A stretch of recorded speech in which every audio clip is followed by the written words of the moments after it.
होकर के ही रह गए। हमारे लिए तो उनकी परछाई मात्र करना, उनके दिखाए हुए कदमों पर चलने की कोशिश कर पाना, साथ में कुछ छोटी मोटी गलतियां भी चलती रहती हैं, पर जितना अगाध प्रेम हमारे फादर साहब के लिए इस स्थान का, इस संगत का था, और उसी तरीके से फादर साहब का जितना प्यार महाराज जी के चरणों में रहा है, उसको शब्दों के अंदर बयान नहीं किया जा सकता है। जो विवेकानंद महाराज जी ने आज से सैकड़ों साल पहले जिस एक दिव्य स्वप्न की नींव रखी थी, उस नींव को, उस विचार को पूरा करने का काम आज राजेंद्र दास महाराज जी बखूबी करने लग रहे हैं। महाराज श्री विवेकानंद महाराज उस परमात्मा के कर्ण में विलीन होकर के वहां से खूब खूब आशीर्वाद देखते होंगे कि जो एक संकल्प उन्होंने मन में धारण किया था, आज राजेंद्र दास महाराज जी एक तरफ इशारा करते हैं तो एक आश्रम चल पड़ता है, दूसरी तरफ राजस्थान में इशारा करते हैं तो दूसरा एक आश्रम बन पड़ता है। कहीं अध्यात्म का स्थान है, कहीं शिक्षा का स्थान है, कहीं अस्पताल का स्थान है। महाराज श्री नित्यानंद, इनके अंदर से जो ये भाव आते हैं, वो सारे के सारे भाव वो परमात्मा के पास से नित्यानंद महाराज के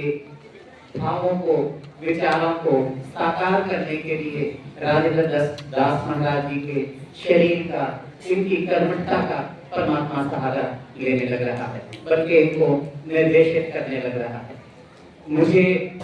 मैं अपनी गलती स्वीकारूंगा कि महाराज जी का ग्रंथ पढ़ने का तो मुझे थोड़ा सा कम समय मिला है, पर पतंजलि योग दर्शन और भगवद गीता का रेगुलर मेरा अध्ययन चलता है। जैसे भगवद गीता के 18वें पाठ के अंदर आता है, श्रेयांस धर्मो विगुणम पर धर्मास मनुष्यता स्वभाव नियतम कर्म कुर्वन्नाम मोक्ति किल विषय। हल्का सा भाव बताना चाहता हूँ। उसमें व्यास जी के शब्दों के माध्यम से श्री कृष्ण भगवान जी कहते हैं कि अपने अंदर जाओ, और अपने अंदर जाने के बाद तुम्हें जो इशारे मिलते हैं, जो संदेश परमात्मा की तरफ के मिलते हैं, फिर उन संदेशों को पूरा करने के लिए आप लग जाओ। आपको अपना निर्देश अपने अंदर से ही मिलने लगेगा। उसी तरह से जैसे मुझे याद आता है कि हमारी दादी जी जब हुआ करती थी, हम ढेर सारी समस्याएं लेकर के दादी जी के पास जाते, या बाद में फादर साहब के पास जाते। उनके पास जाने के रास्ते में ही, उनके करीब बैठते ही 10 में से 6, 7, 8 समस्याएं तो जैसे बरगद के पेड़ के नीचे बैठ कर के एक शीलक सी, एक ठंडक सी, एक आराम सा मिलता है, ऐसे ही फादर साहब के या दादी जी के चरणों में बैठ कर के आधी समस्याएं तो वैसे ही विलुप्त हो जाया करती थी। और फिर जो फादर साहब बोलते थे,